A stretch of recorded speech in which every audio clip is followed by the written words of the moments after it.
Hey, this is Greg with Engaging History. Today we're going to look at the Oregon Trail map activity. Our featured quote: "The world is a university and everyone in it is a teacher. Make sure when you wake up in the morning you go to school." That's from a well-known pastor, T.D. Jakes. It's a great reminder that we don't just learn when we're sitting in a classroom at a desk. We learn every day wherever we go. The world is a university. Remember, we study history to avoid past mistakes, understand our world, appreciate other cultures. As always, this lesson aims to be fun for students and also challenging. But my thought behind this resource is that I wanted students to turn a blank map into a resource with lots of information that they could draw upon. And I made map activities for countless other historical events. For the Oregon Trail, there's going to be 15 steps.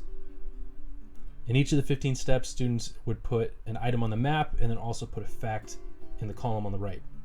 I'll show you a quick example of this. So I'm actually going to jump straight to item number 10.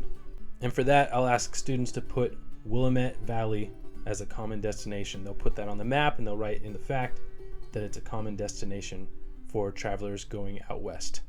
As the teacher, you control the pace of this lesson. Whenever you click the button, you go to the next slide. In this case, you could stop and talk about the item on the map. This was a fertile valley, a common destination for westward travelers. Back to the map, going on to item 11, Fort Hall, and I have students write down Fort Hall was a halfway point. They'll indicate where that's at on the map. You could stop and talk about it. There's a picture of Fort Hall today. And then by the end, students are going to have all sorts of information about gold being found in California, not only the Oregon Trail, but the California Trail, the Mormon Trail, the Rocky Mountains that had to be crossed over different territories, such as the Oregon Territory, of course the Louisiana Territory, and so on. I really hope this gives you a good idea as to how to go about teaching on the Oregon Trail.